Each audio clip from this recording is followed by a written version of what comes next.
liters ng gasolina or diesel matatapon at mapupunta sa lupa. 'Di ba posibleng makontaminate ang groundwater. So isa din 'yun sa concern.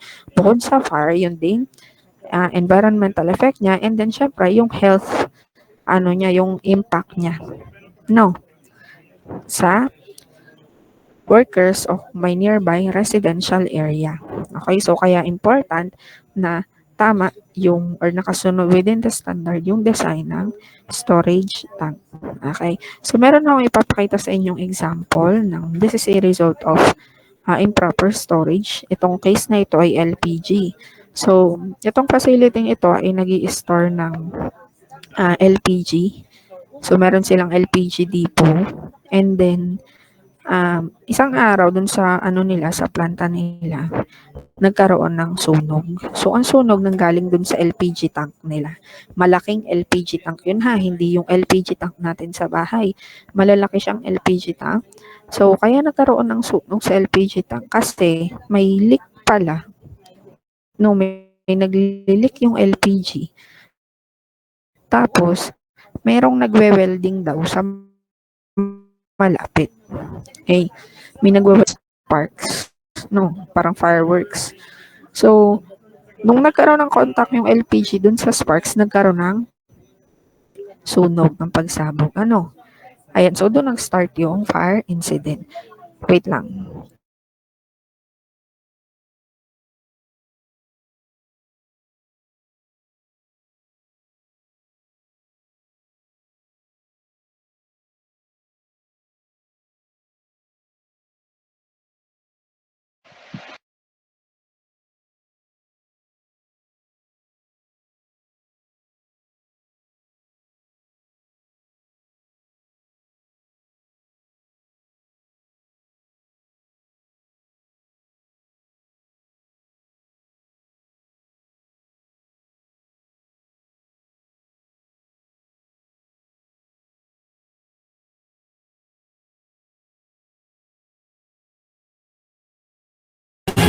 Sa ibang balita, makalipas ang halos 2 araw, idineklara ng under control ang sunog sa isang planta ng LPG sa Calaca, Batangas. Dahil sa insidente, daan-daang taong kinailangang ilikas. Mula sa Calaca, Batangas, may live report si Isay Reyes. Isay. Ivan, narito ako ngayon sa Calaca Elementary School. Ito ay isa sa 3 evacuation centers na itinalaga para sa mga residente ng Barangay Salon na apektado nitong sunog sa isang planta ng LPG, partikular sa South Pacific Incorporated dito sa Calaca, Batangas. Sabado nga ng hapon nang simulan ang preemptive evacuation at sa tala kasi ng LGU ng Calaca, nasa 296 na pamilya o 1,126 na individual ang nasa 3 evacuation centers. Kwento sa atin ng isang residente na palikas daw talaga sila sa sobrang lakas ng naging pagsabog noong Sabado na tila ba pakiramdam daw nila'y mabubura raw sa mapa ang Barangay Salon. Umabot kasi sa general alarm ang sunog noong Sabado. Kasalukuyan pa rin binabantayan ng mga taga Bureau of Fire Protection ang planta ng South Pacific Incorporated dito sa Calaca, Batangas. Mayroon pang nasa 10 fire trucks ang nasa loob ng compound at inaasahan daw na buong araw pa sila mananatili rito. Wala nang makikitang apoy mula sa labas, ngunit may usok pa rito. Inuubos na lang daw ang laman ng tangke. 2 naiulat na sugatan sa sunog at ito ay sina Mark Anthony De Chosa ng Parañaque BFP na nasuffocate at nagtamo ng sugat sa kaliwang braso. At empleyado ng LPG Marketers Association na si Almer Anyosa ng Malabon na nakalanghap naman ng kemikal. Malakas talaga. Ilang beses? Abay, 3 beses na nang una hindi po kami nalikas. Nung patatlo po ay talagang hindi na po kami nanatili sa bahay. Talagang kami ay lumikas na. Paano po yung ilang araw na po kayo hindi nakakapalaot? Di mo naman problema. O suportado naman ang pagkain. Okay lang.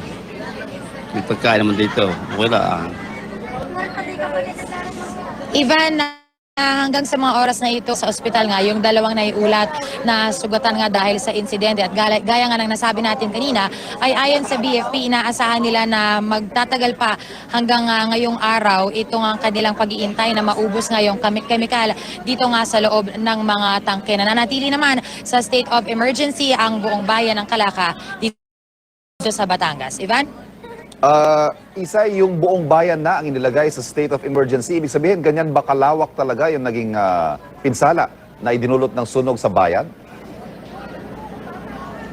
Ivan, kung tutuusin, ay dalawa lang naman yung barangay na apektado kasi dalawa yung barangay no, na nakapalibot dito nga sa South Pacific Incorporated. Ang dahilan kung bakit diniklara sila under state of emergency ay dahil nagkaroon ng biglang evacuation no, dun sa mga residente na umabot na nga sa mahigit 1,000 individual ngayon. Para nang sa gayon daw ay ma-access nila agad yung kanilang emergency fund at mabigyan nga syempre ng kanilang i-evacuate, Ivan. Pero kung titignan ng mga areas nga nearby, pero nga yung amoy kasi na pwedeng makasama dito nga sa kalusugan ng mga residente na nakapalibot ang naging dahilan kung bakit kinailangan silang i-evacuate agad. Ivan? Malinaw ko lang, Isay, anong pinagkaiba ng state of calamity sa state of emergency?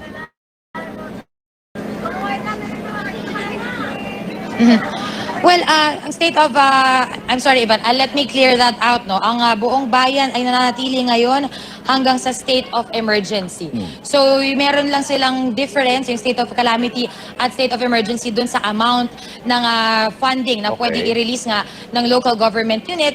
Kung sa gayon, ay ngayon siguro yung kailangan nilang specific amount para mabigay yung needs nitong mga residente ay sapat lamang hanggang dun sa state of emergency na kanilang idineklara. Ivan?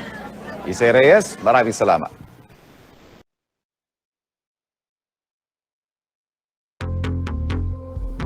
Your email is your first online impression. Make it count. With GoDaddy Email, you get a professional address that matches your domain. It builds trust, boosts credibility, and helps grow your brand.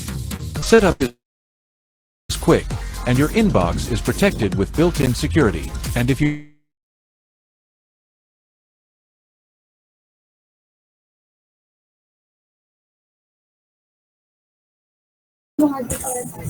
Okay. So, yun yung example ng fire incident na nagmula sa storage ng LPG facility.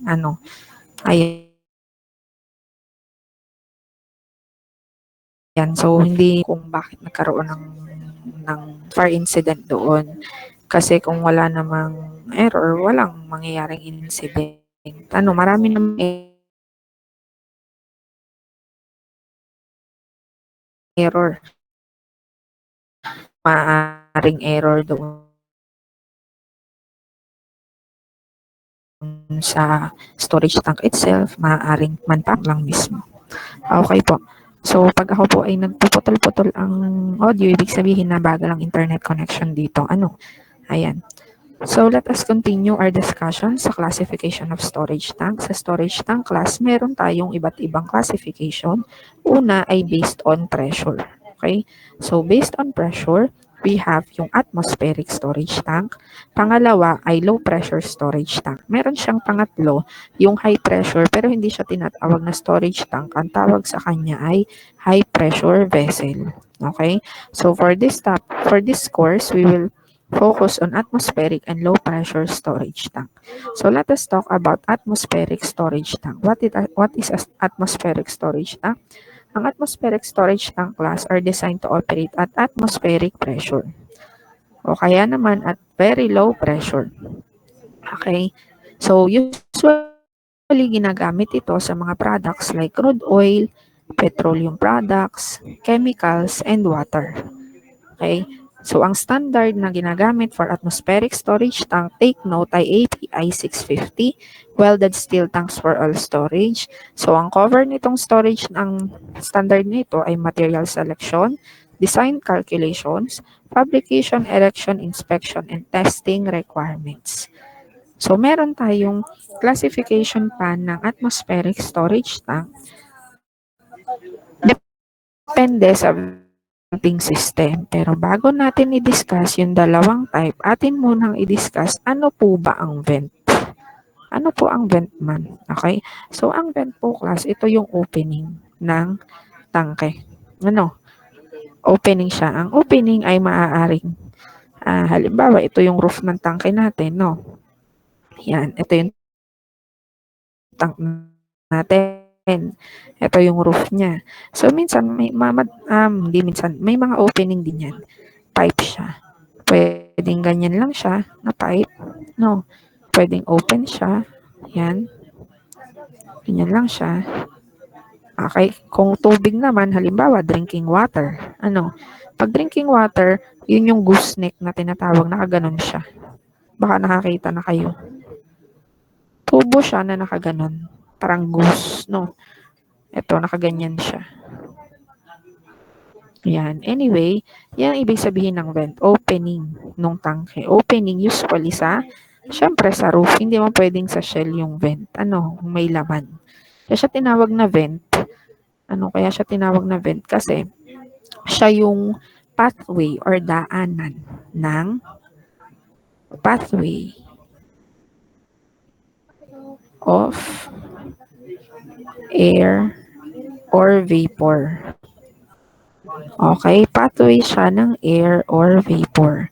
Kasi sa tangke, pag tayo ay naglalaman, halimbawa ito yung tangke natin.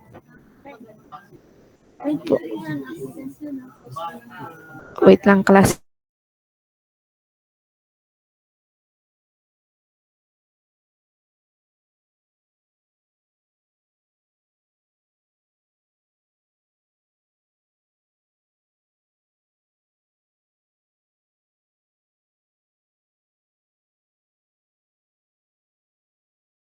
Okay po. So, kunwari, ito yung ating storage tank. Pag tayo maglalaman dyan ng product, dito napasok yung purpose ng vent or ng mga butas natin. So, itong product, pag naglalaman tayo ng product dyan, syempre, nadadagdagan ng volume. Nagkakaroon ng, yung originally, diba, ito lang yung niya, ito lang yung level niya, no? Bago maglaman. And then, habang nag-fill tayo, nagiging ganito na yung level niya. So, yung air na originally nandito, ang tendency siya to make space dun sa liquid. Okay? Lalabas yung air to make space for the liquid. So, lalabas yung air dito. Wait lang po.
Okay po, pasensya na po sa interruption. So, pag tayo maglalaman ng product, ng fluid, yung may hangin or air na lumalabas. So, pag hindi kasi na-release yun ng tangke kung walang vent or opening, ang tendency ng tangke magkakaroon ng overpressure.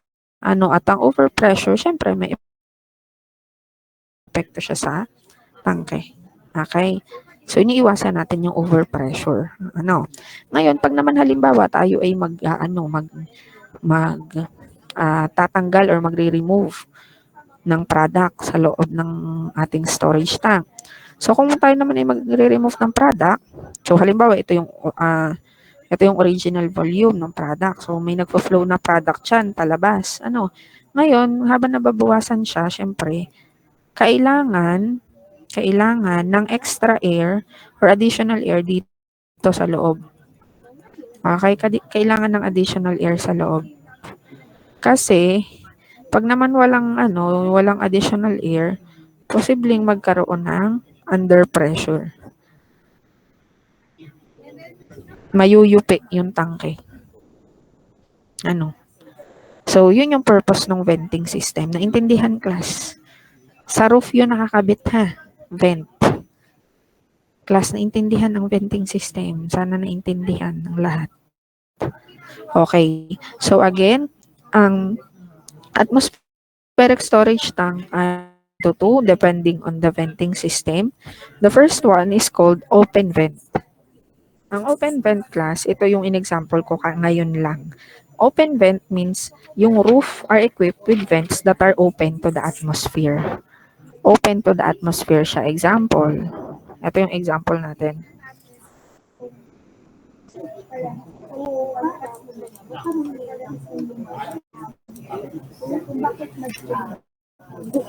Ito yung example pag nagkakaroon ng example pag nagkakaroon ng under pressure, nayuyupi yung tangke.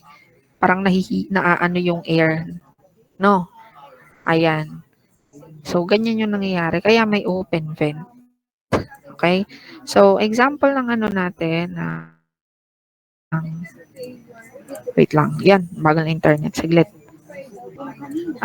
Example ng vent para lang madali nyong ma-visualize.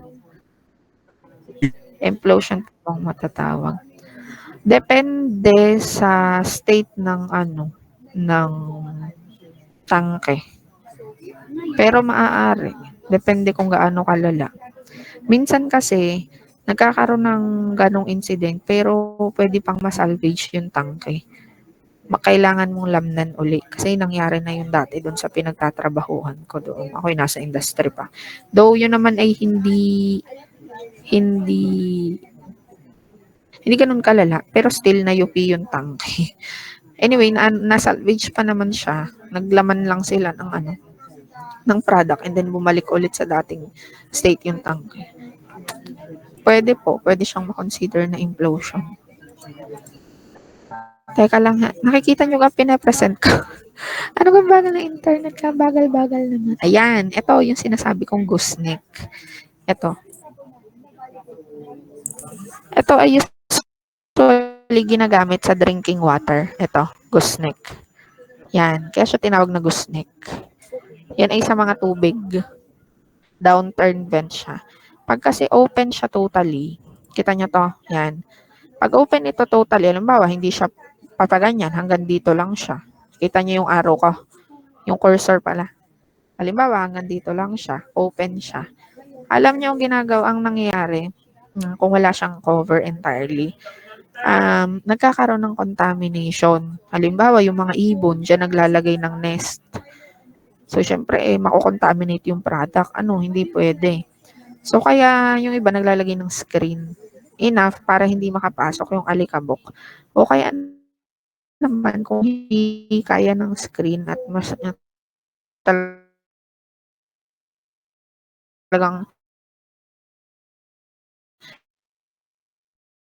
hindi pwedeng makontaminate yung pressure vacuum valve na tinatawag. Itong pressure vacuum valve, kung hindi kaya na open vent talaga siya, totally open, at halimbawa yung product ay sensitive sa ganong contamination, na halimbawa dust lang, ganyan, posibleng makontaminate na, nagamit sila ng pressure vacuum relief valve. So, ganito nag-work yung pressure vacuum relief valve. Ito ay considered din as open vent. Bali yung butas, kinabitan lang ng valve para mas madaling ma-manage yung over at under pressure. At the same time, maiwasan yung contamination kung fully open siya. Kahit kasi maglagay ka ng mga screen, minsan, may mga nakakalusot pa rin nakakapasok na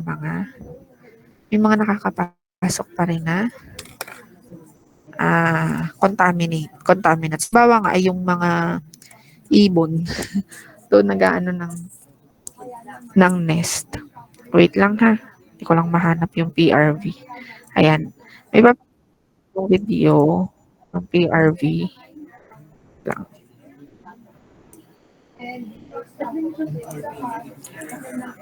Okay, ako na magpa-voice over kasi kanta, ano lang to, background noise lang. Ayan, kita niyo yan. Oh, naglalaman siya, 'di ba? Ayan, naglalaman siya ng product. Okay. So, habang naglalaman ng product, kita nyo, tingnan nyo ang gauge. Okay. Ito yung pressure vacuum relief valve. Kita nyo yung kulay dilaw na yan. Yan yung excess vapor. Okay. Pag naglalaman or umiinit, tumataas ang temperature, halimbawa sa tanghali, sa summer, during summer, nagkakaroon ng excess vapor. Pag naglalaman ng tangkay, may excess vapor. Yung excess vapor na yun, kailangan niyang mailabas yun. Okay. So, yun yung dilaw, yung excess vapor. Tingnan nyo yung gauge natin.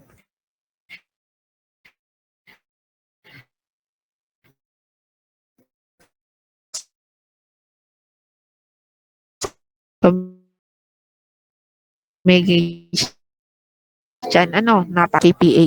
Hanggang sa maging yan. So, dito sa case na ito, sa example na ito, pag inabot na ng 2 kPa ang pressure sa loob ng tangke, dito gana yung pressure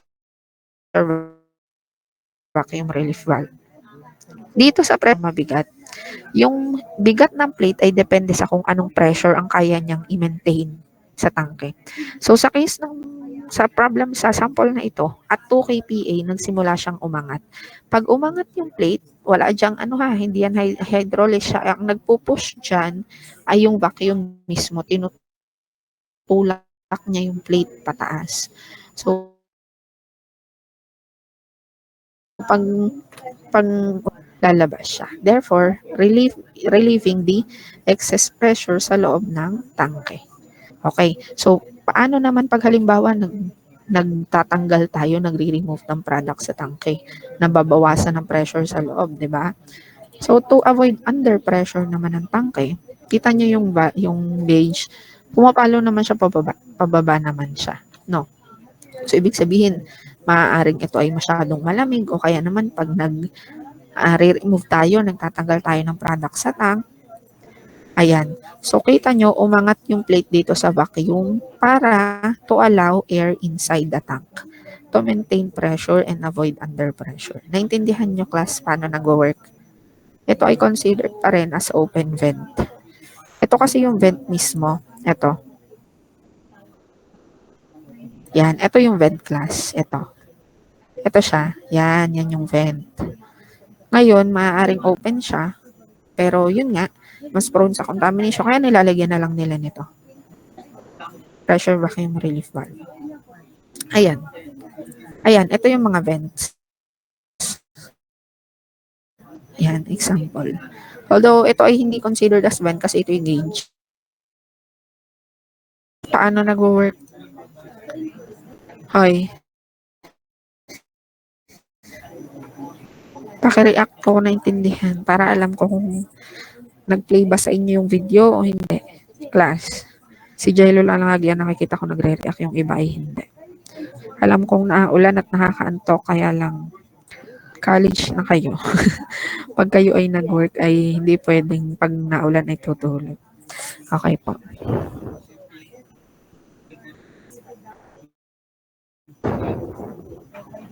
Wait lang, class. Ang bagal ng internet. Hindi pa wait.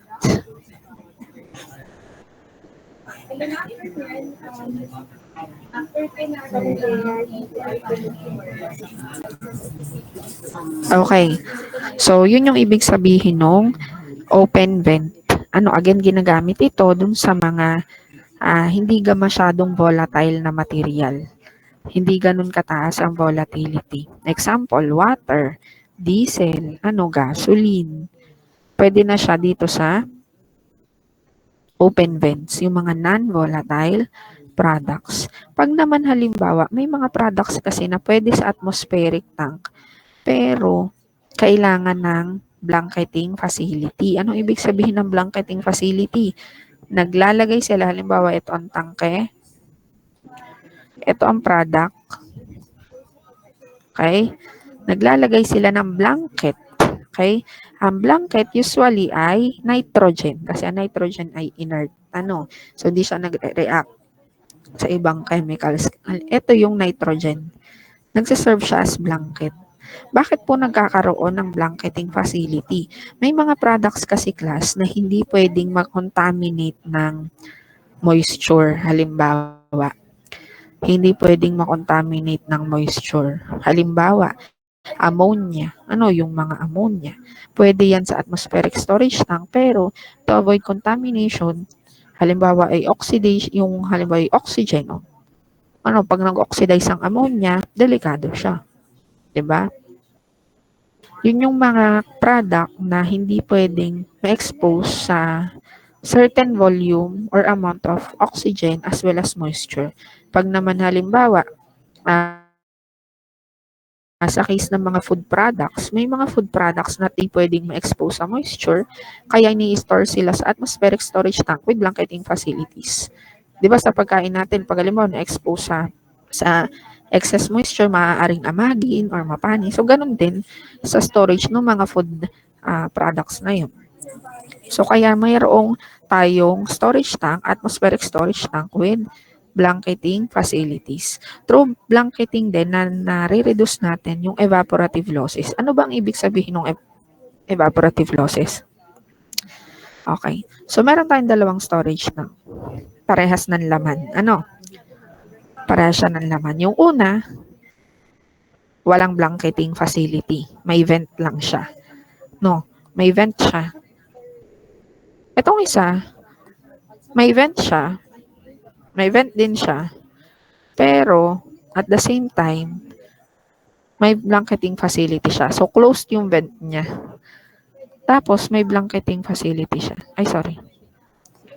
May blanketing facility siya. Ayan. Itong isa, wala. Pag kasi, yun nga, pag tayo ay evaporative losses kasi, nangyayari yan pag naglalaman tayo ng product, no, nag-evaporate yung liquid sa loob, o kaya naman pag mataas ang temperature ng surroundings, umiinit ang temperature sa loob ng tangke, so nag-evaporate yung ibang compound sa liquid. So, pag nag-evaporate yung compound sa liquid, yun yung tinatawag na evaporative loss. Kasi sa atmospheric storage tank, yung nag-evaporate na compounds na yun, dito siya dediretso sa vent. So, wala, loss na yun. Kasi di mo na siya mababawi. Na-release na siya sa environment. Bukod sa environmental problem, ay yung economic epekto sa company. Kasi yung losses natin dito, pinag-uusapan natin dito, mga tangke na 10,000 liters, 15,000 liters, 20,000 liters, So, malalaking volume ng tangke. Kaya kahit vaporization lang yun ng product, malaking pera din yun. So, unlike pag may blanketing facility ka, kahit mag-vaporize yan, hindi agad siya aangat. Mapipigilan niya or marireduce niya yung vaporization kasi pressurized to eh. Ito. Diba? So, magi-stay lang siya dyan. Hindi naman siya magkakaroon ng overpressure kasi may vent pa rin naman na maliliit dyan. But then, yung behavior nung liquid sa loob, mag-iiba kasi may nitrogen dun sa loob. Naintindihan niyo ang purpose ng blanketing facility, class. Okay po. Next naman ay low pressure storage tank. Sa low pressure storage tank naman, class, ito naman ay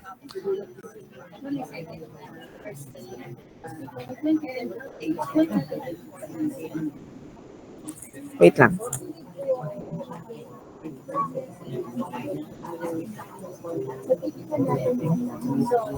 Okay, sa low pressure storage tank naman, class, ito naman ay ginagamit sa mga product na hindi pwedeng i-store sa atmospheric storage tank or pwedeng i-store sa atmospheric storage tank pero mas preferred ng company.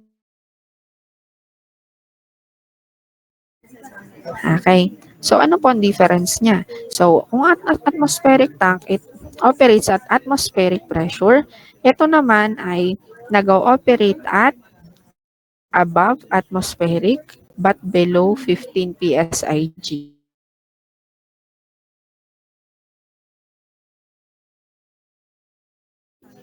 Yan, nawawala. Yan.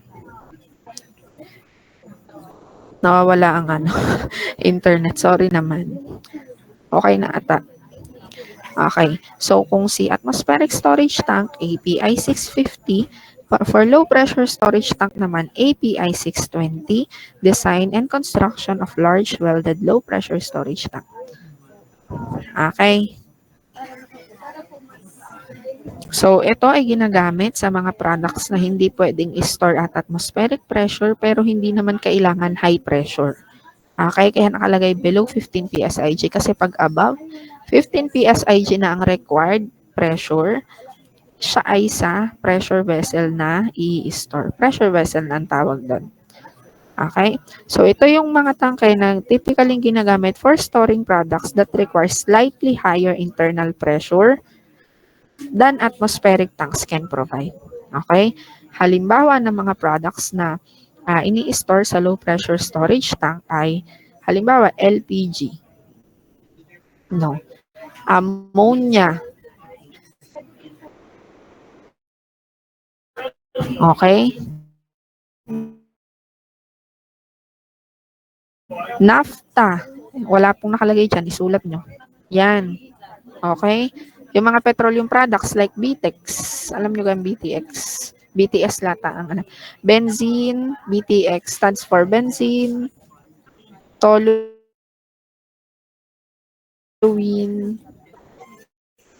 xylene. Oh. Xylene. Benzene, toluene, xylene. BTX. Yan. Yan yung example ng mga products na pressure storage tank daw ay cylindrical in shape. Katulad din naman ng atmospheric, cylindrical din naman siya. Ano? So, sa low pressure storage tank, meron din siyang pressure relief and vacuum relief valve. Katulad sa atmospheric. Okay? Meron din siyang ganong valve na inilalagay. Okay. So, pag reactive ang product, pag mataas ang volatility, low pressure, storage tank ang ginagamit. Okay, tandaan ha. Pag ang internal pressure, ang pressure ng product ay nire-require ay above atmospheric but below 15 PSIG, ang gagamitin po ay low pressure storage tank. Ha? Naintindihan, class?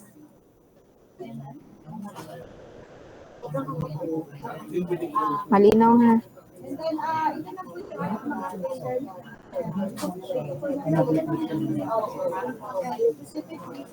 Wait lang, class ha. Magmo-multitask. Okay. So, again,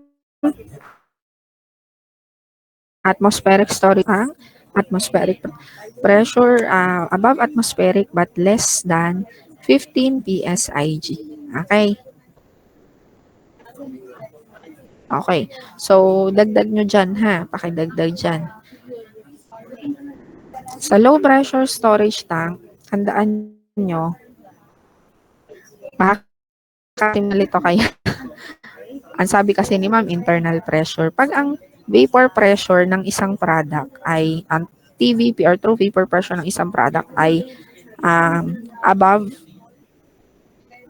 atmospheric pressure to 15 PSIG.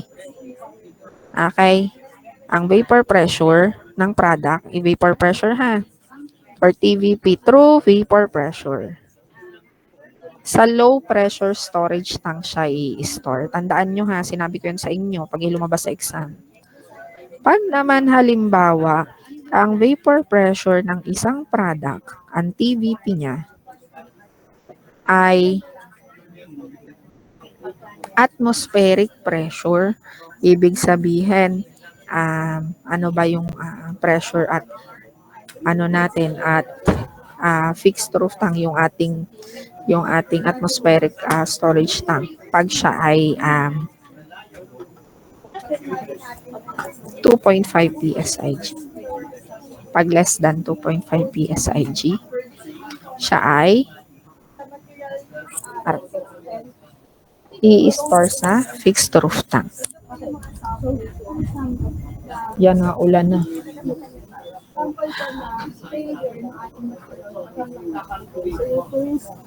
Naintindihan ko, class?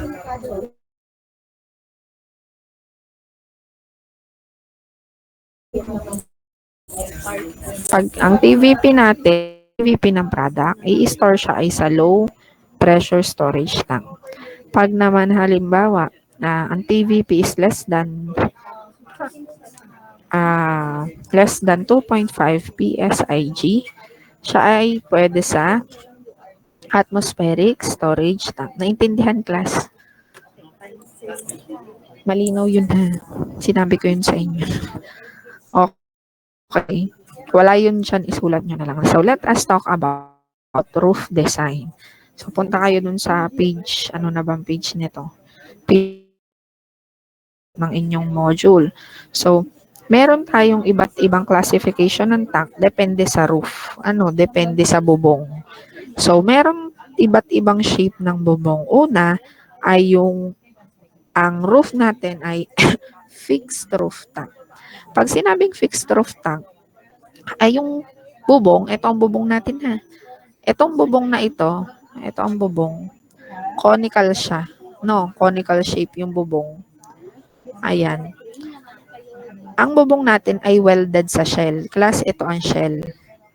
Itong body ng tank, ang tawag ay shell. Ha? Okay. Ito ang roof. Okay. So, pag itong roof naka-weld or nakadikit sa shell, ang tawag ay fixed roof tank. Ang shape ng bubong ay pwedeng, take note, pwedeng conical, pwedeng dome shape, pwede ding flat. Okay? Depende yon sa preference ng company, depende sa liquid na ilalagay. Okay? Ang depende sa volume ng liquid. Usually kasi, class, pag malalaking volume ng tangke, dome shape ang ginagamit nila. Pag medyo mababa pa, conical shape. Kasi bakit? Pag kasi malaking volume ng product, ang tendency ng tangke, mas malapad din siya. Mas malaki siya. Siyempre, mas mataas, mas malapad, mas malaki. Kasi madaming product ang ilalaman. Pagka ang ginamit mo daw ay cone, less stable siya.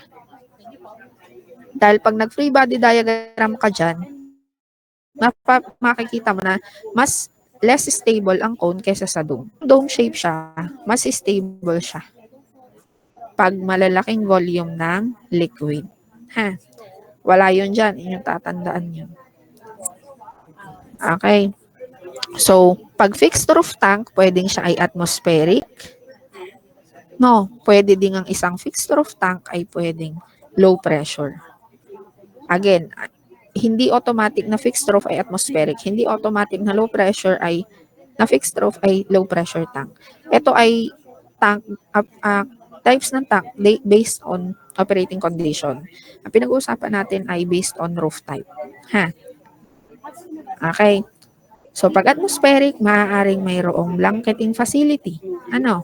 Katulad nung inano natin kanina. Ayan, nawala. Katulad nung diniscuss natin kanina. Maaaring may blanketing facility. OMG, what happened?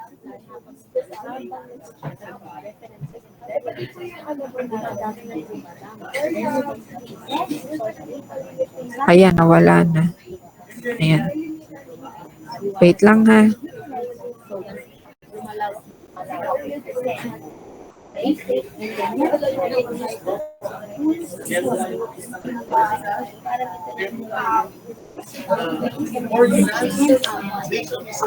Okay. So, fixed roof tank, meron ka ding gauge. Pag sinabing gauge, class, mapapakita ko sa inyong video kanina, ang vent, yun ay butas. Ang gauge, yun ay part ng roof or ng shell na ginagamit to monitor the liquid inside the tank. Maaaring to monitor, number 1, the temperature. Ito, gauge. Maaari ding to monitor the level. Okay? level of the liquid. Usually, yung gauge na nandito sa roof ay para sa level. No, mamaya may ipapakita ang video sa inyo para maintindihan ninyo. Gauging. Pag sinabing gauging, measuring, diga? To measure. Usually nag-gauge to measure the amount of liquid inside the tank. Kasi nga, nababago siya. Ano, pag alam mo, masyadong malamig, mainit, nagkakaroon ng losses. Nag-evaporate. Okay? So, ang gauge hatch na tinatawag ay hatch kung saan nakalagay siya sa roof ng tangke at siya ay ginagamit na entry to measure the amount of level or liquid sa loob ng tank. Ito yung example ng gauge hatch at example ng fixed roof tank. Wait lang.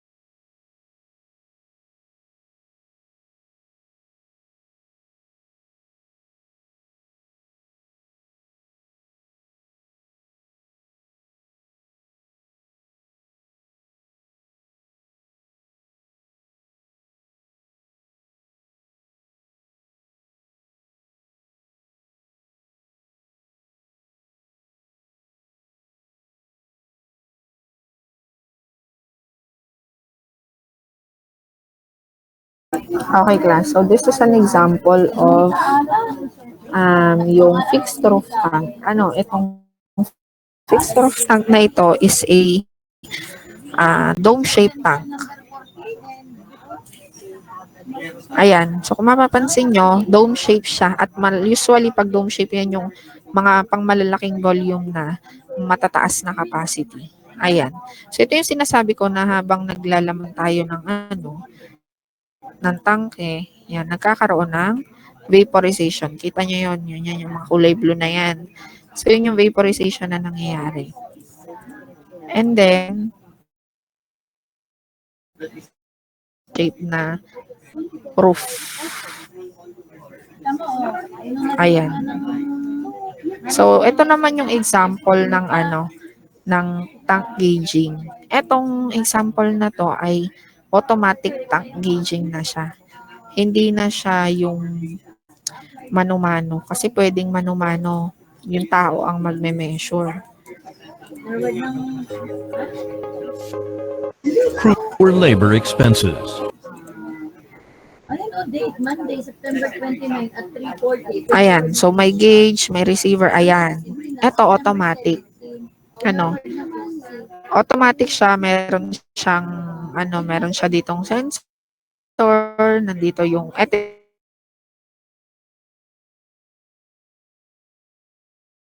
kung anong level ng tangke. Ito ay real-time, product level, temperature, density, kaya din niya, oil-water interface for the calculation of volume and mass sa loob ng tank. Ayan. So, ito yung sensor, nasa loob siya ng tank, pero kung hindi siya automatic, mano-mano siya, pwedeng manual. Tao ang, maglalagay nung sounding tape dito sa loob. Ayan. So, kaya kailangan ding i-monitor natin ang level ng tank kasi may certain level lang ng tank. Hindi pwede siyang ma-overfill, hindi pwedeng siya ay ma-underfill. Parang pressure lang din. So, yung ganitong type of sensor, magsasend siya ng alarm sa computer pag pag malapit nang mag-overfill yung tank o kaya naman malapit na siyang mag-underfill. So, yan yung importance ng mga ganitong instruments sa storage tank. So, siya ay ginagamit for monitoring. Okay. So, punta tayo, class, sa floating roof tank. So, sa floating roof tank naman, ang difference naman ito, from the word itself, floating, lumulutang siya. Ang purpose nitong floating roof tank is to minimize vapor space and reduce evaporation losses. Papaano? Kunwari, class, ito yung ating tank, no? Ayan. Kung sa fixed roof tank, Naka-fix ito, naka-weld, yun lang. Sa floating roof, may dalawa tayong types. Internal floating roof. Ang internal floating roof, may roof ka dyan, may fixed roof ka dyan, naka-fix siya. Tapos sa loob, meron kang another bubong. Ang roof na ito ay nakapatong sa ibabaw ng liquid. Kung ano level ng liquid, yun din ang level ng roof na ito. Ito yung roof. Yung blue yung liquid. Okay? So again, ang purpose ng floating roof is to minimize vapor space, to reduce evaporation losses. Kasi nga, pag halimbawa, volatile yung product, no? Halimbawa, ito yung ating tank. Okay? And then, meron tayong product dyan. Ang tawag dito sa space na ito, class, ito, sa space na ito, yung yan. Ang tawag dyan ay vapor space. 'Di ba? Sa separation natin, separator, vapor space. Pag mas malaki yung vapor space, mas malaki yung space or yung vaporize from the liquid. Pag halimbawa, instead of vapor, meron siyang, ito yung storage tank natin. Kung volatile yung liquid mo, ito siya. Instead of vapor, meron ka dyang additional na roof. Okay, may additional roof ka dyan. Para ma-minimize mo yung vaporization. Meron pa rin, mag-vaporize pa din kasi hindi mo i-release yung excess vapor, pero minimal na lang. Dito na lang pupunta yung iyong vapor. Dito sa singit na ito. Yan. Diyan na lang. Minimize siya. No, kasi ang vapor space halos wala. Ito lang nakadikit kasi yung roof doon sa ibabaw ng liquid. So, yun yung purpose ng floating roof tank. Okay? Reduce vapor space to reduce evaporation losses. Okay, so may dalawang types ng floating roof tank.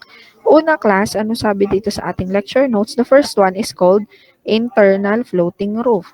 Ang internal floating roof ay ito. Meron kang fixed roof at sa loob meron kang internal floating roof. Kaya siya tinawag na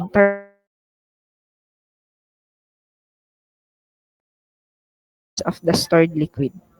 Okay, so it provides additional protection kasi kung open kasi siya, delikado dahil bakit? May certain kasi na pag walang fixed roof tank dito, see for example dito sa example natin, kung walang fixed roof tank dito, halimbawa wala, ayan. So wala ito, wala yan. Fixed roof na yan. At ito, naka-expose siya. Pag umulan, magkaka-problem siya, di ba? Halimbawa, o kung umulan, mafe-fill ito ng tubig. Okay? Ganun din ang alikabok. Ayan. So, yun yung disadvantage niya. Isang fixed at isang floating. Naintindihan, class? Pakari ako naintindihan. Okay. Okay. Next ay external floating roof. Pag sinabing external floating roof, ito naman yung tank na external lang siya. Ganyan ang itsura niya. Ganyan, naka-open siya. Ito yung tanke natin. Tapos ito yung product natin. Ganyan siya. Okay? Open siya. Wala siyang ganon. Wala. Open siya. Kaya external floating roof tank. Okay? So itong roof na ito typically used for storing large volume of petroleum and hydrocarbon product. Okay, so may ipapakita ulit akong video sa inyo para makita nyo anong difference ng floating roof doon sa internal at external floating roof. Wait lang.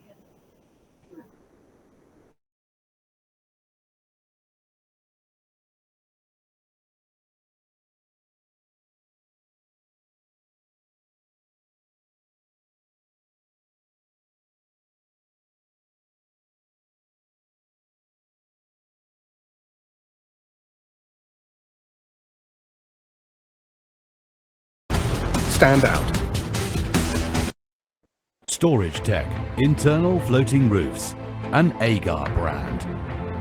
Storage Tech has been proudly innovating, designing, manufacturing and installing external and internal pontoon and full contact type floating roofs and seals in over 70 countries around the globe since 1983.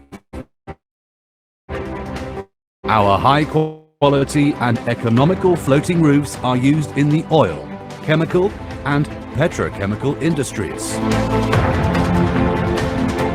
Storage Tech internal and external roofs not only meet but exceed API standards and eliminates up to 99% of emissions from ground storage tanks. Our floating roofs not only avoid 1% of emissions from Okay, class, ito yung sinasabi ko sa inyo. Kaya siya internal kasi kita nyo may bubong dito sa taas, tapos mayroon pa sa loob. Tapos yung floating roof, nalutang talaga siya, nakalutang siya sa ibabaw ng liquid. Okay, so kung habang nagmo-move yung liquid, nagmo-move din siya, nag-a-adjust din siya, nakalapat siya doon sa surface ng liquid. from ground storage tanks. Our floating roofs not only avoid product loss but also save environment. Workers for gases of internal waves, steam heat or earthquakes, protecting from the formation of internal waves. Storage Tech floating roofs and seals continuous operation is crucial. Our floating roofs have a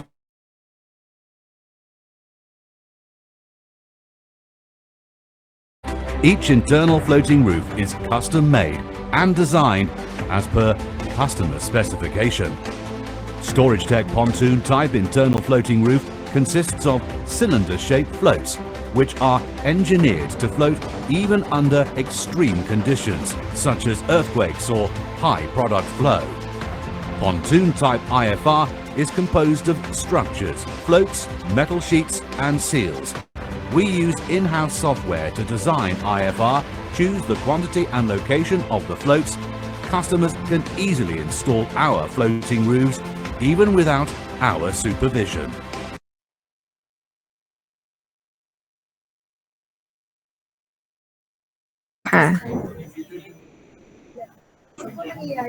Our supervision.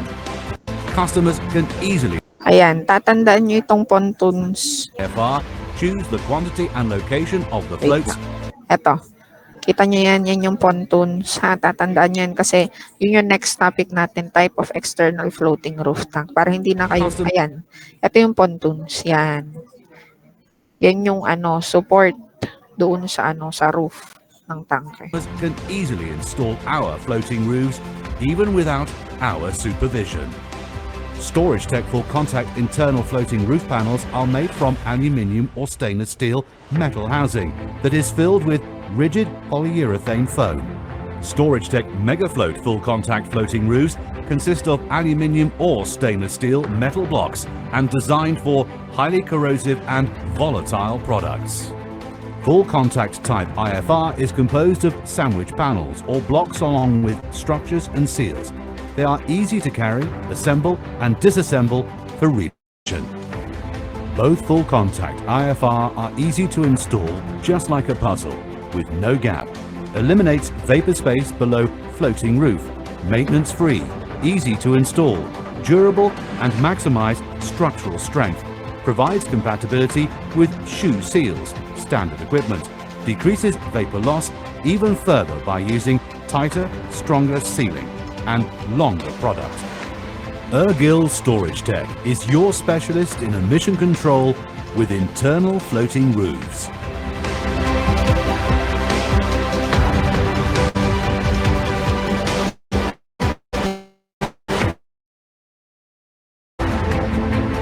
Okay, class. So, ang next naman natin ay itong external floating roof tank. Ito naman yung isa lang ang bubong, yung floating roof lang. In cutting-edge external floating roofs and sealing systems. As we take a closer look at this state-of-the-art storage tank, observe the intricacy and precision of our designs. While the tank is an exceptional product from our sister company Ergil, it's the advanced storage tech solutions inside that set us apart.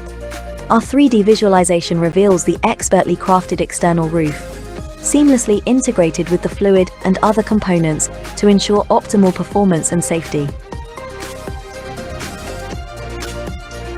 At Storage Tech, we're committed to engineering excellence, delivering products that redefine storage efficiency and reliability. Here we delve into the dynamic functionality of Storage Tech's pantograph type seal. Notice how it maintains unwavering stability and effectiveness, even as the fluid levels fluctuate, decreasing and increasing in a real-time simulation. Crafted for resilience, the pantograph type seal handles Surfex pantograph type seal features a galvanized or stainless steel shoe plate, 1.5mm and 1.2mm thick respectively, ensuring robustness. Key components like the shoe bracket, rim clamp, and foam dam are 1/4 hardened for durability. Also, high-grade Teflon fabric guarantees chemical resistance.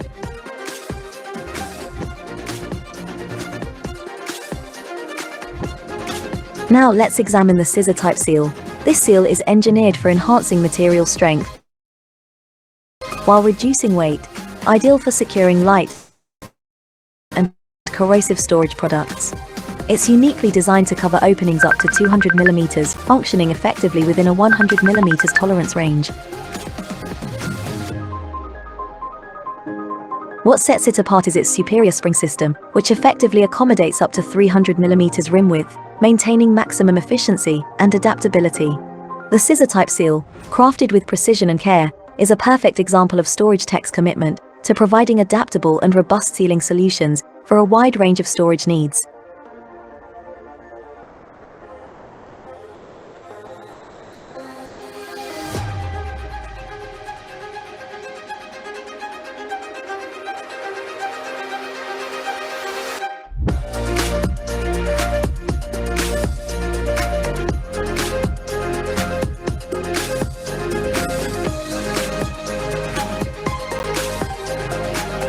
Storage Tech Flame Arrestor, Model 312, an integral part of our external floating roof safety features. This end-of-line arrestor, equipped with an automatic opening hood, is a crucial passive device. It's designed to prevent flames or fire from spreading into openings in pipelines or vessels containing flammable vapor. Next, we focus on the integral drain system of Storage Tech's external floating roof. Centrally located on the roof, this system is ingeniously designed to efficiently manage water runoff, crucial for maintaining the roof's balance and integrity.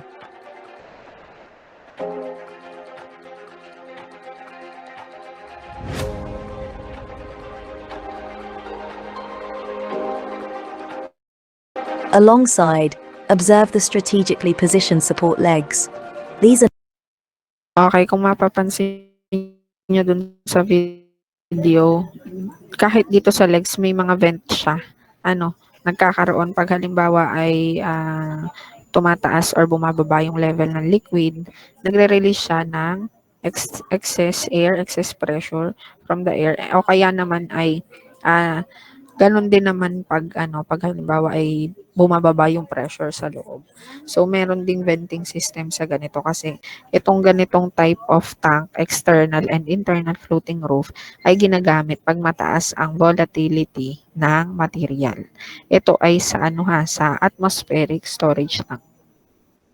not just structural elements. They play a pivotal role when the roof is in the lowered position. Automatically activated, these support legs help release air from under the roof, ensuring a smooth and efficient operation. With Storage Tech, you will have 360-degree protection. Each tank is equipped with a carefully designed lightning protection system. The potential lightning paths are meticulously planned, following the earthing shunt, directing any electrical discharge safely to the shunt sheet.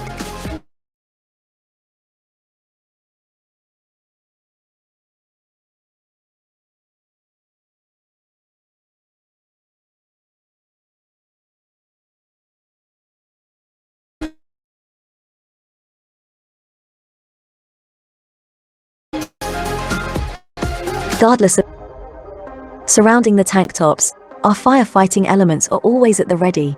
Utilizing foam, These systems are designed to effectively combat any type of flame.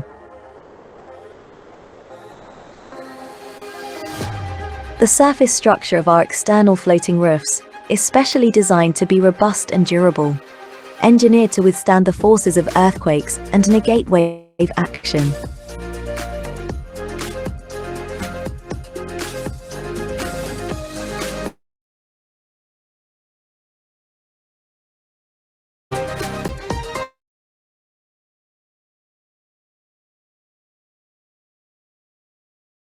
Okay po. So, kasama dun sa video yung mga safety features, as well as yung auxiliary sa ibang parts ng tank.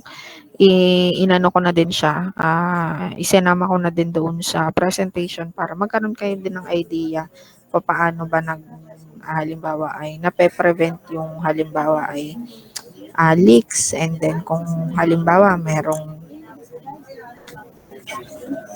lightning or yung mga kidlat, kasi lahat naman ng tangke may lightning arrestor para hindi tumama directly doon sa vent ng tangke yung kidlat, kasi pag doon tumama ay di posibleng magkaroon ng fire or explosion depende sa laman ng tangke. Okay. So, pag-usapan natin yung types of external floating roof. So, may dalawang type of external floating roof. The first one is the single deck pontoon. Sabi ko sa inyo kanina, tandaan nyo yung pontoon. So, kung titingnan nyo dito sa picture natin, we have the single deck and double deck. Okay? So, anong difference ng dalawa? Kung sa unang tingin kasi halos pareho lang, di ba? Ang difference ay ito.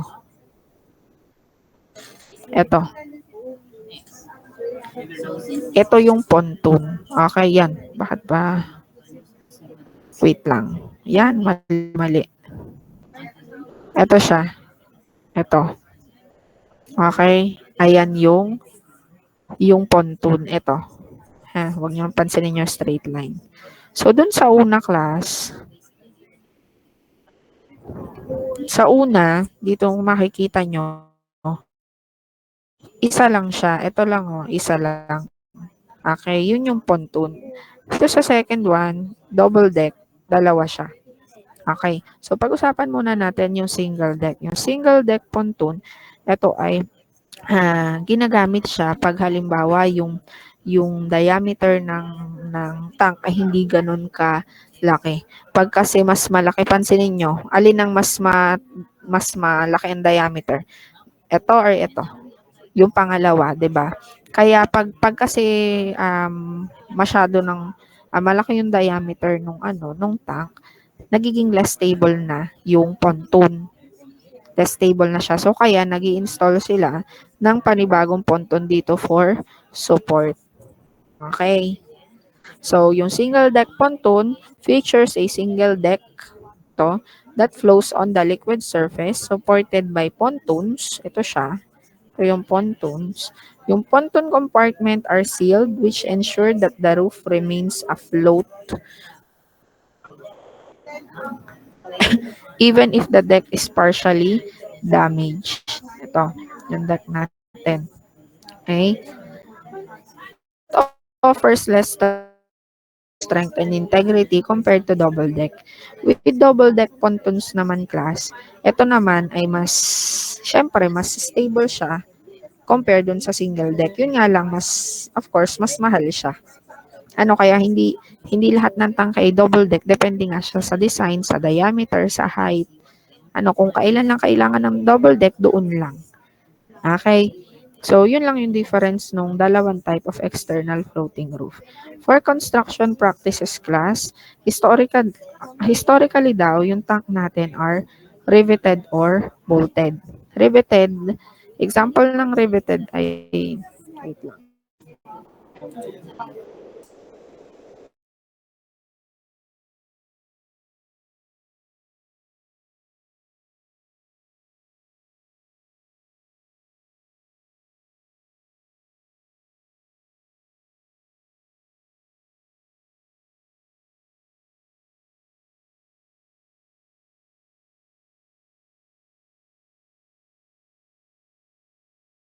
Okay, class. Ito yung example ng bolted bolted steel tanks. Ito yung unang designs ng, kaya kung makakakita kayo ng yung mga movies na mga luma, tapos may setting sa storage tank, usually ganito yung itsura.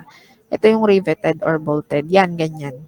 Kitang-kita mo yung partition ng bawat steel plates yan. Ganyan siya. Para siyang hollow blocks.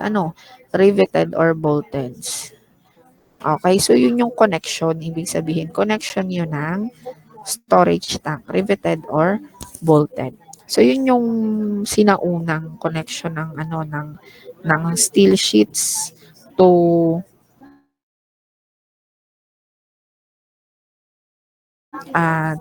construct storage tank. Okay, pero ginagamit pa rin siya ngayon pag sa mga I-12B. Bolted tanks for production liquids. Okay? So, ginagamit ito sa mga small capacities lang, take note, at temporary installation. Samantalang yung API-12F naman ay sa shop-welded tanks. Pag sinabing shop-welded, yung tangke ay wineld doon sa shop, sa mga machine shop. Fabricated in factories, leak-tested, and transported to site.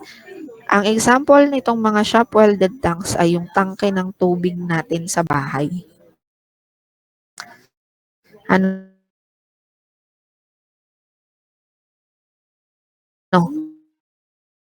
Sino dito ang may tangke ng tubig? Unless Jello lang ang gising. Siguro ang hirap ng buhay ni Jello kasi kailangan niya laging mag-react ng ang mga kaklase niya ay hindi, dadma. Okay. So, para doon, yun yung example nung shop-welded tanks. So, API-12F ang nagko-cover doon. Ang API-12 din naman ay para sa field-welded tanks. Ang field-welded tanks ay yung mga example natin kanina. Yun ay ibig sabihin ng field-welded, doon ginawa sa field mismo, on-site. Okay? API 650, large welded tank specifically for atmospheric storage tank. Para naman sa storage tank na non-metallic, halimbawa ay FRP or fiberglass reinforced plastic, ito ay maaaring gamitin sa storage ng acid. Halimbawa ay yung mga HCl, hydrochloric acid, hindi siya pwedeng i-store sa carbon steel tanks kasi magko-corrode siya. Corrosive siya, diba? Acid. So, kaya sa mga fiberglass reinforced ini-store. FRP kasi ang FRP tanks are corrosion resistant. Okay. Okay. So, let us continue with tank components. Pero bago ako mag-continue, siguro mag-break tayo kahit 5 minutes lang. Hindi lang pwedeng mag-break ng mas matagal kasi naghahabol tayo sa klase. So, mga F425 class.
Okay po.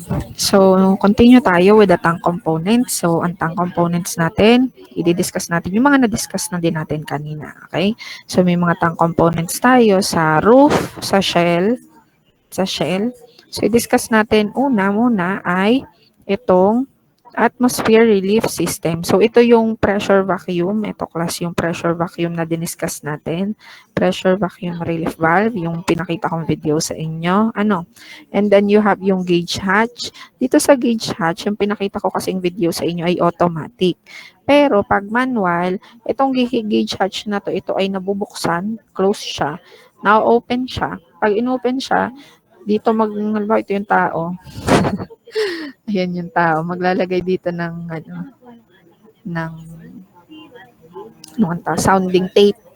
Tapos, 'di ba, meron ditong plate, ilalagay yung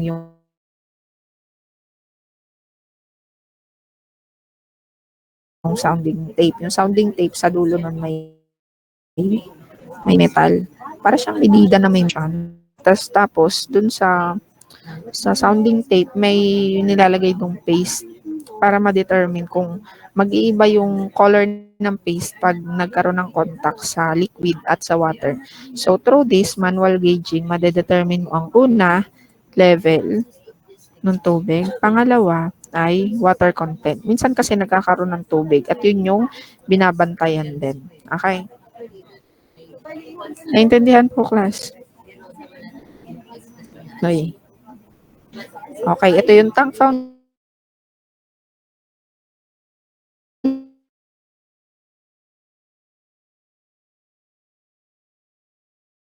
Ito pagpalagay yung outlet, meron tayo ditong tank bottom natin, class, ay iba't iba din ang shape. Parang roof.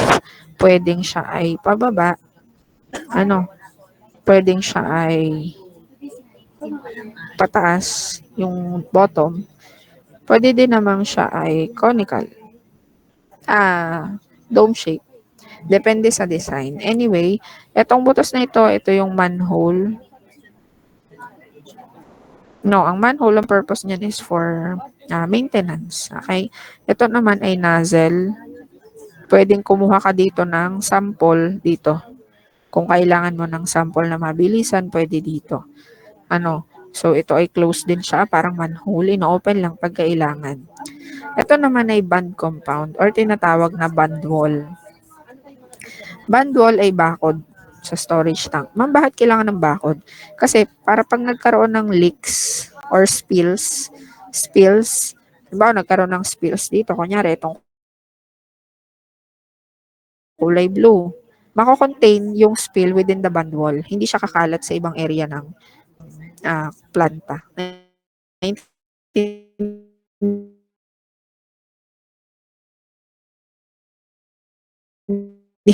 Class. Po. Nagkakamali na yata ng napipindot. Ito yung inlet connection. Ayan, ito.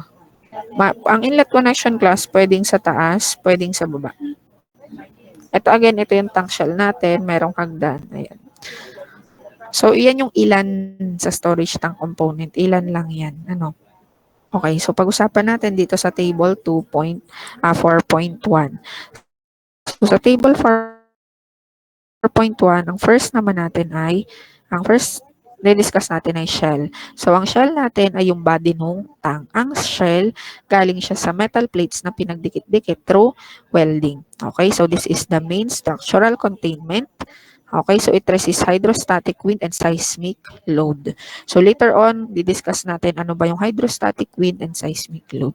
Next, seals. Tulad dun sa video na pinakita ko sa inyo kanina, merong mga seals sa halimbawa ay internal at external floating roof.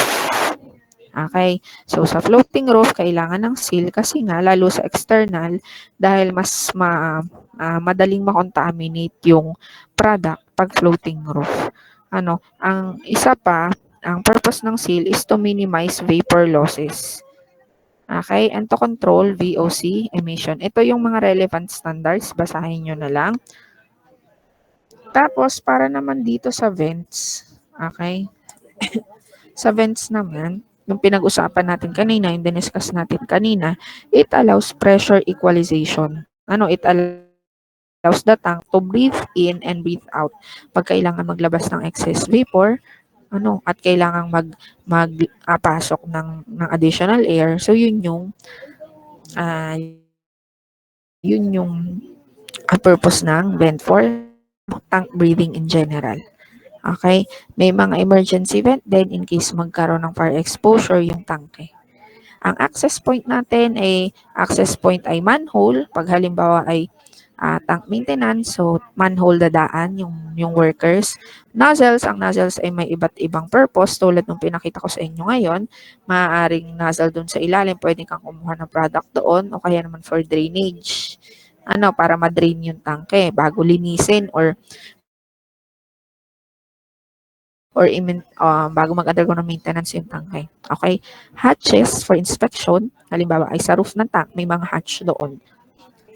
Okay, ang manhole daw natin, typical standard diameter ay 20 to 24 inches depending on service needs. Foundation naman ng tank, it transfers loads to the ground. It prevents uneven settlement. Okay, so ito yung iba't ibang example ng foundation. Hindi ko na masyado itong i-elaborate kasi nga, minimize ko lang yung scope. Okay. Next, bottom design. So, ang bottom design naman, tulad ng sabi ko kanina, pwede siyang slope. By the way, pwede siyang slope. Hindi ko na i-include. Diba, sabi ko kanina, pwedeng ang design niya is ganyan siya. Conical down, up. Pwedeng siya i-slope. Pag ganyan. Pwede din siya dome shape. Ganyan. Anyway, it resists corrosion and leakage, yung ating bottom design. And often slope, kung slope siya, 1:20 to 1:240 para sa drainage. Kung kasi slope siya, halimbawa, ito yung tank natin. Sorry. Ito yung tank. And then slope siya. Kailangan nating lahat ng laman. Dito mag-flow yung product. Meron naman, pag halimbawa ganyan, dito, meron ditong dito mag-flow ang product. May drainage sila dyan. Naintindihan, class? Class?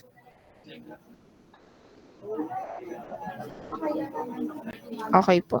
So, ang next topic po natin ay, wait lang, nawala na naman. Pasensya na tayo naghahabol.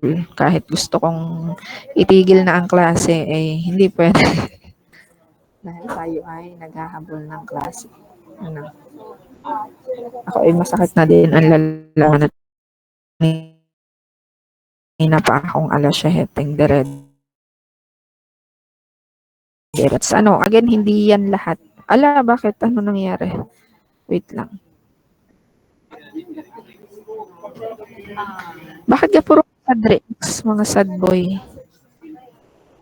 Ano ga? Hindi pa sabihin, ma'am, hindi po namin makita. Ano ka?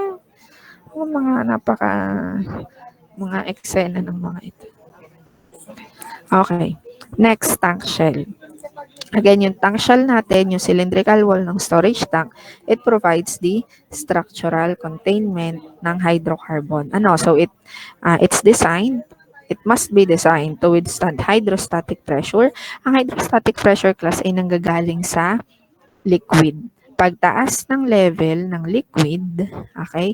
Pagtaas din ng level ng hydrostatic pressure. Tama ga, class? From your fluids. Correct? Okay, good. External load, saan nanggagaling? Sa wind, pag masyadong mahangin. Kasi may mga lugar na mahangin talaga. And then next ay seismic activity. Halimbawa, sa mga makaranas ng seismic activity like yung earthquakes, soil settlement. May mga, kasi class ng tangkay, mahalaga siya. Bakit? Kasi kung halimbawa, malambot yung lupa, kung ito yung tangke, ito yung foundation niya, kunyari, ito yung level ng lupa. Okay, ito yung level ng lupa. Pag hindi stable yung foundation mo over time, syempre nilalamnan mo yan, natagal ginagamit mo. Yung lupa from here, baka mapunta na dito sa palubog yung tangke mo. So, kaya dapat, yung lupa, bago tayuan ng storage tank, yun ay tinetest muna nila kung kaya bang i-withstand ng lupa yung bigat ng storage tank plus yung product. Okay po. Nakakainis. Nakakainis. Ang hirap gumamit itong tablet na to. Nakakaasar. Para ako ditong boomer. Boomers ko. Diyos ko, lakas matanda. Teka lang ha, nakakainis. Hindi ko kasi ito ginagamit. Ginagamit ko lang to pag nasa class. At pag manonood ako ng Bon Appetit. Okay. Kaya hindi ko masyadong nagagamit. Hindi ako, pasensya na po. At hindi masyadong expert si ma'am sa paggamit ng tablet. Okay. So, yung tank shell natin, again, sa hydrostatic pressure, sa external loads, seismic activity, at soil settlement. Ang thickness ng shell ay depende sa liquid head pressure, nakadepende siya sa tank diameter, at sa design code. Ang design code na ginagamit ay pwedeng API 650. Okay?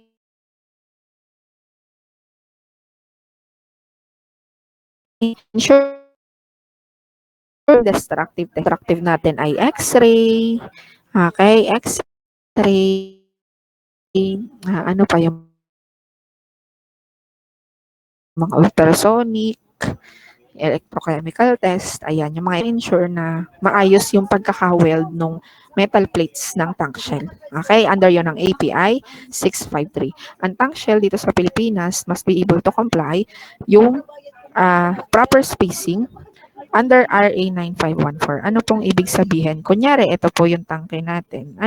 Storage tank farm. Hindi po pwede na andito yung kapitbahay na tangke. Magkadikit sila. Hindi pwedeng masyadong close. Okay? So, meron po tayong standard spacing for each tank. Depende po yon sa RA 9514. Mayroon po yung computation. Depende sa sa laman ng tangke, kung gaano kalayo. Kung halimbawa masyadong malaki yung tank, usually makikita nyo mas malaki yung agwat nila. Yung gap. Yan. So, ang seals naman, tulad nung nasa video kanina, are critical for floating roof tank because they prevent vapor leakage between the floating roof and the shell wall. Kung hindi maayos or hindi working yung sealing system, mataas ang losses. Kasi it reduces volatile organic compound emission. It protects product quality. Kung hindi man magkaroon ng vaporization or ng emission, maaari namang makontaminate yung product. At kung halimbawa, merong hindi maayos ang seal ng tank at merong halimbawa lightning, may kidlat at tumama doon sa tangke. So, posibleng doon mag-start yung apoy. Kaya pinag-research ko kayo. Tama ba? Section nyo nga ba yun?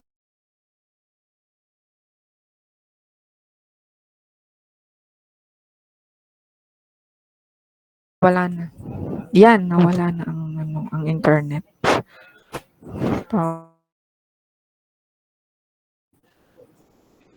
Ayun. So, may iba't ibang causes ng nawawala internet connection. Nakakainis. Ayan, okay na ulit. Okay. So, posibleng pagmulan din yun ng storage tank fire. Hindi lang yung mga, halimbawa yung mga external na may nagsisigarilyo lang sa gilid or may nagwe-welding or nag-grinding. Ayan. Nag-grinder pala. Ayan. So, basta may leak, may mataas ang risk for fire incident. Ayan. So, ang seals daw are classified as primary, acting as the vapor barrier closest to the liquid. Pag naman secondary, nagsiserve lang siya as backup barrier. Okay? Basta primary siya yung primary seal. Big sabihin. Pag secondary, merong backup seal pa. Nagsiserve siya as backup seal, backup barrier. Sorry, hindi backup seal. Okay. So, yung design ng seal naman must be able to comply standards such as Philippine Clean Air Act kasi nga yung bukod dun sa fire accident, yung losses has also a significant effect sa environment. Okay. So, API 2517 naman para sa evaporation loss. Okay. Next natin ay vents. Vents naman regulate the internal pressure of the tank during filling, withdrawal, and temperature changes. Ito yung nag-maintain ng pressure sa loob ng tanke when the tank is breathing. So, kaya tank breathing ang tawag. Ano? Kasi nag-i-inhale siya at nag-e-exhale. Diba? So, yung vent natin, sizing is governed by API 2000. And sa Pilipinas naman, an FPA 30 at Fire Code of the Philippines. Access point. So, ang access point, tulad nung sinabi natin kanina, ay manhole, nozzles, and hatches. So, sa manhole, hatches, and nozzles natin, halimbawa, sa manhole, 20 to 24 inches yung opening. Okay, so ang purpose ay paglilinisin ng tangke, pag kailangan i-inspect yung tangke, or pag kailangan i-repair sa tangke. Okay, so yung manhole natin ay bolted. No, para ma-ensure na hindi magkaroon ng leak, lalo na pagpuno or may laman yung tank. Okay, so kailangan meron din siyang gasket. Ano, so halimbawa, ito yung shell ng tank. May ganyan dyan sa manhole, nakaganyan siya. Ito yung manhole, di butas ito, class. Pasensya na kayo, hindi ako magaling mag-drawing. Ayan, butas siya, meron siyang cover. Ito yung cover. Metal yan ha. Tapos para mapagdikit mo, may bolt yan. So, parang magiging itsura niyan, ganito siya. Kung ito yung, ito si ano, yan, ito yung cover, bolted siya. Yan. Tapos, para ma-ensure na hindi magkakaroon ng leak kahit may bolt, maglalagay ka ng gasket in between. Kung ito yung ano, manhole, meron kang gasket dyan, tapos ito yung cover mo, ito yung gasket. Para additional safety, hindi magkaroon ng leak, okay, or vapor escape. Okay, so nilalagay siya usually sa tank wall. Pag naman fixed roof tank, maaaring ilagay siya sa roof. Sorry, hindi. Internal floating roof tank, pwede siya sa roof, pwede din sa wall. Okay? So, API 650 pa rin siya. Okay? At ang inspection naman ay under API 653. Yung design ay sa API 650, inspection API 653. Ang nozzle naman ay pipe connection din na maaaring ikabit sa shell, pwede sa roof, pwede sa bottom ng tank. So, magsaserve siya as inlet, outlet, drains, tulad nung maliit kanina. Sampling lines, tulad nung sample kanina yung sa pag-sounding. And then, connection for instrumentation, pag magkakabit ka ng mga automatic instrument, katulad nung nasa video natin kanina. So, nilalagay din po yun sa mga nozzles. Okay? So, ang design requires reinforcement to prevent stress concentration. At ang size po ng nozzle ay depende sa flow rate. Okay? Yun ang basis at service condition. API 650 specifies nozzle design and reinforcement. Ang API MPMS naman ay sa guidance ng measurement ng access point. Okay? So, ang hatches are smaller access points usually located on the roof.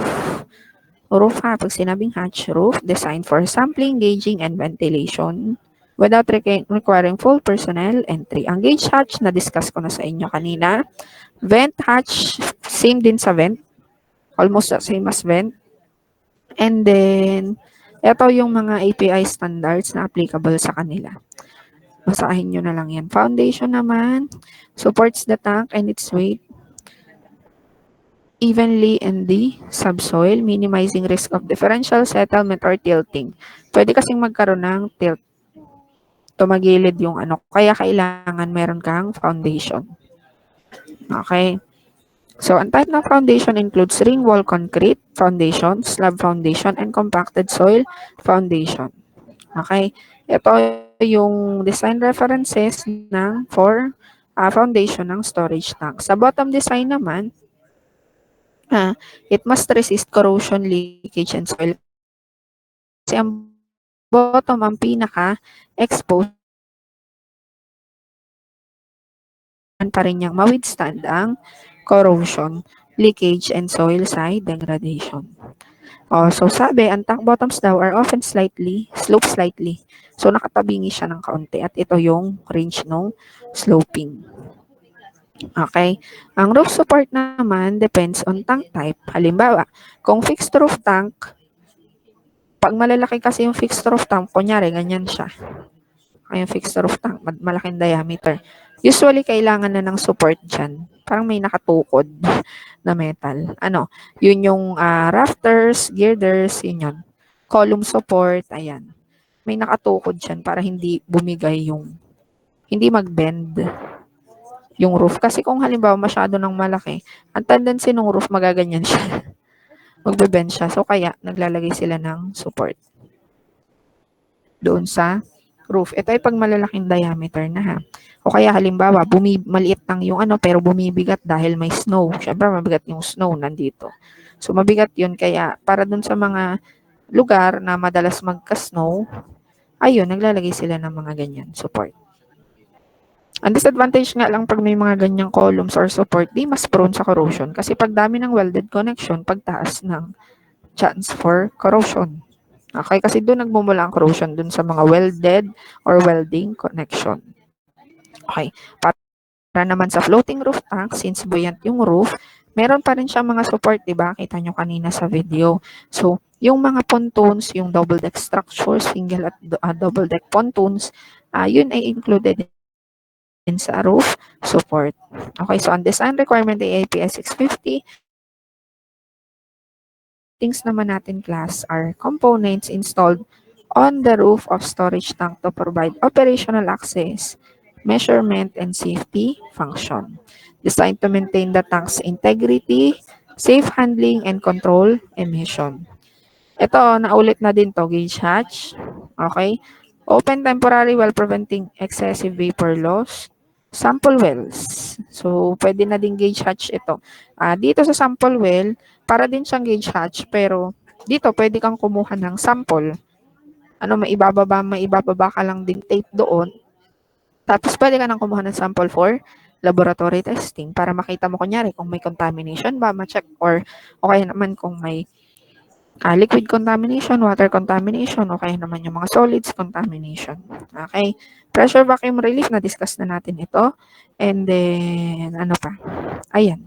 Yun lang. Na-discuss na naman natin kanina. So, ito yung example ng pressure relief vents. Ito, vacuum relief valve. Ito yung pressure vacuum relief valve. Yan. Ito ay vent. Ito ay valve. Okay. Tank capacity. Ito palang tank capacity ay sa na natin i-discuss. Masakit na lalamunan ni ma'am. Sa next meeting na natin i-discuss sa Thursday. Hopefully, hindi mag-cancel ng klase dahil kotang-kota na tayo sa pagka-cancel ng klase. Lalo tayong mahihirap. Ako lang mahihirapan, hindi kayo. Dahil ako magdi-discuss. Sige po. Tayo ngayon sa meet ay 41. Jello, may absent ba? Jello. Ma'am, i-check ko po, ma'am. Pa-check naman kung may absent para hindi na ako magtatawag isa-isa dahil masakit na talaga ang lalamunan ko. Kanina pa akong September ngayon?